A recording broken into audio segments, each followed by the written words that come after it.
प्रधानमंत्री नरेंद्र मोदी की यूक्रेन यात्रा कई मायनों में ऐतिहासिक और महत्वपूर्ण रही है और रूस यूक्रेन युद्ध समाधान में भारत की भूमिका और वैश्विक स्तर पर इसका असर भी इसमें मायने रखाता है। इस पर बातचीत के लिए हमारे साथ जुड़ रही हैं डॉक्टर स्वस्ति राव।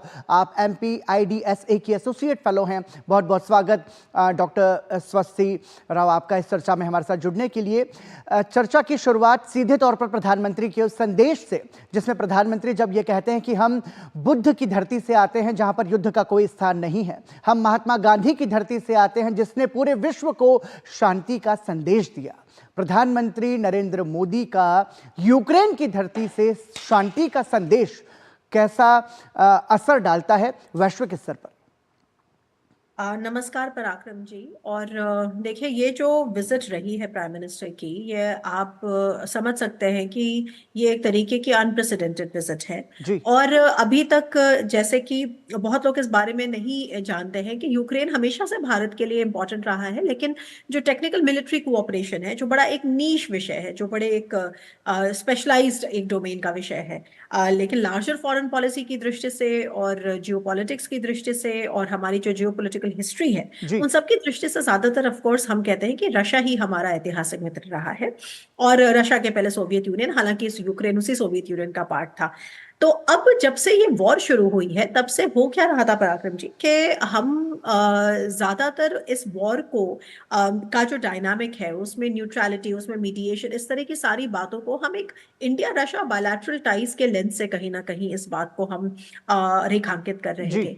और अभी जो प्रधानमंत्री ने किया है, ये जो उन्होंने 10 घंटे की यात्रा के बाद कीव वो पहुंचे हैं और एक हाई पावर डेलीगेशन के साथ पहुंचे हैं, और वहां पे जाके जब उन्होंने ये कहा कि हम युद्ध के नहीं बल्कि बुद्ध की भूमि से आते हैं, और भारत की न्यूट्रलिटी को लेकर जब उन्होंने इस बात को वहां पे बार बार रेखांकित किया, तो जाहिर है कि इसका जो असर है वो अलग तरीके से पड़ता है।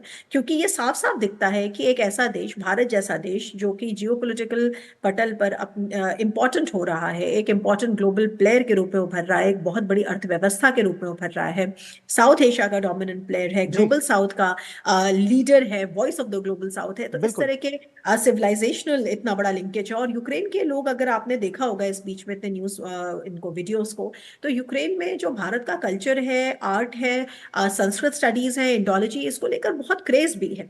तो मेरा कहने का मतलब है कि जब ऐसा देश वहां जाता है और बायलैटरली इंडिपेंडेंट तरीके से यूक्रेन से बात करता है, तो ये एक जेन्युइन ब्रिज के रूप में उभरता है। तो भारत की जो स्थिति है एज अ मीडिएटर, या भारत की जो तो बहुत महत्वपूर्ण तरीके से विस्तार से हमको समझा रही थी। यात्रा की वजह से जो हमको स्ट्रेटेजिक सिग्नलिंग है, वो हमको साफ साफ दिखाई पड़ता है कि इससे भारत का जो मीडिएशन का रुख है वो और स्ट्रांग हुआ है। पर इसके अलावा एक बात और भी है, वो है यूक्रेन से जो हमारे बायलैटरल टाइज हैं। MEA ने भी अपनी ब्रीफिंग में इस बात को रेखांकित किया था कि यूक्रेन के साथ हमारा एक मल्टी फैसेटेड कोऑपरेशन है। और अगर आप जो जॉइंट स्टेटमेंट के की टेकअवेज को देखिए, तो जॉइंट स्टेटमेंट के की टेकअवेज में आपको उसकी एक छवि दिखाई देती है। आपको टेक्निकल साइंटिफिक कोऑपरेशन दिखाई देता है, आपको इंटर गवर्नमेंटल कमीशन के बारे में पता चलता है, जो कि अब दोनों फॉरेन अफेयर्स मिनिस्टर्स के द्वारा हेड होगी, और 2024 के ही अंतर्गत उसकी मीटिंग भी होगी।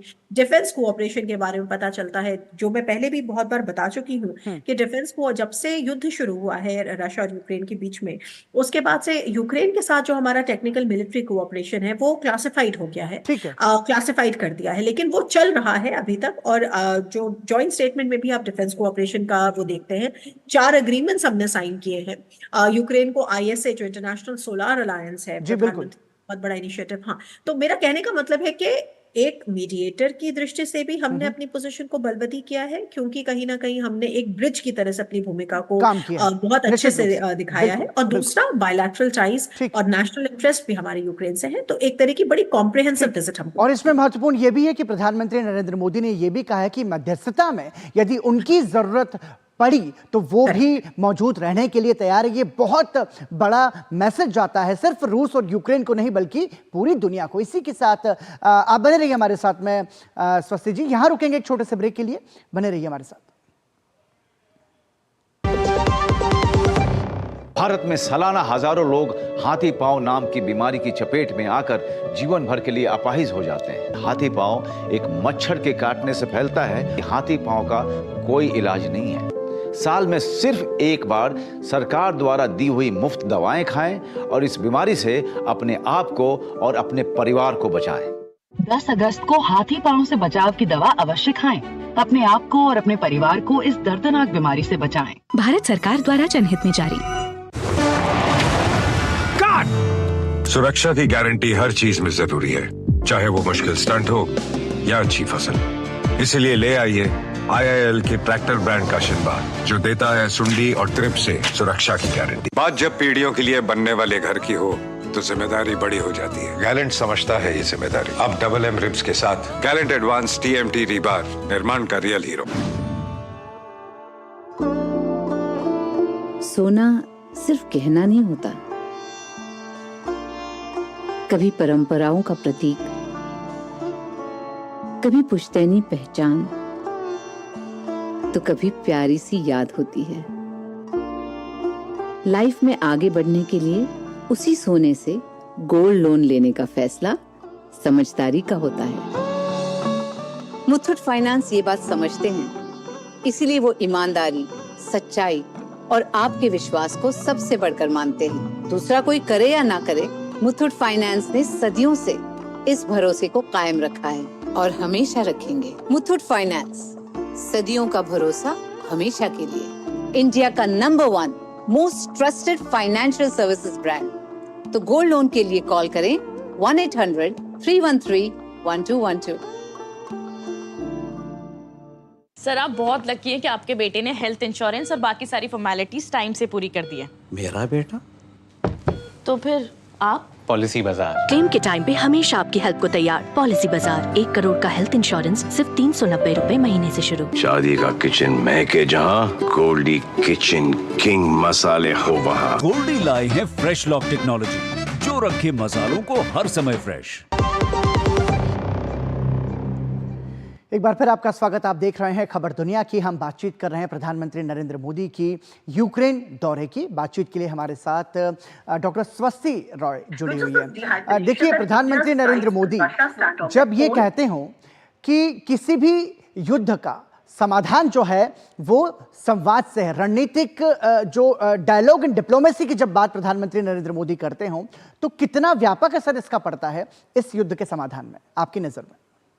हाँ, तो देखिए, जैसे कि मैं बार बार इसको कह रही हूँ कि एक बहुत अच्छा ये मौका है, और केवल ये यूक्रेन के लिए ही नहीं, वेस्ट के लिए नहीं, ये भारत के लोगों के लिए भी बहुत अच्छा मौका है कि भारत की न्यूट्रलिटी को हमें असल में समझना कैसे है। तो एक जब देखिए, केवल यहाँ पे कोरे शब्दों की बात नहीं है जिसको जबानी जमा खर्च कहा जाता है कि भारत को कोई कुछ करना नहीं है, कोई एक्शन नहीं करना, केवल जबानी जमा खर्च करना है कि प्लीज बातचीत से समझौता हल निकालिए। और ये इस तरह की सिर्फ सीमेंटिक्स, सुपरफिशियल सीमेंटिक्स की बात नहीं है पराक्रम। अगर आप इसके डिटेल में जाएंगे तो भारत जब से ये युद्ध शुरू हुआ है, ना केवल यूक्रेन से, देखिए रशिया तो है ही हमारा मित्र, लेकिन यूक्रेन की जब बात आती है तो यूक्रेन से भी वॉर शुरू होने से लेकर आज तक हमारे 40 से ज्यादा रिकॉर्डेड ऑफिशियल कॉन्वर्सेशंस हुए हैं यूक्रेन के साथ, अलग अलग लेवल पे हुए हैं।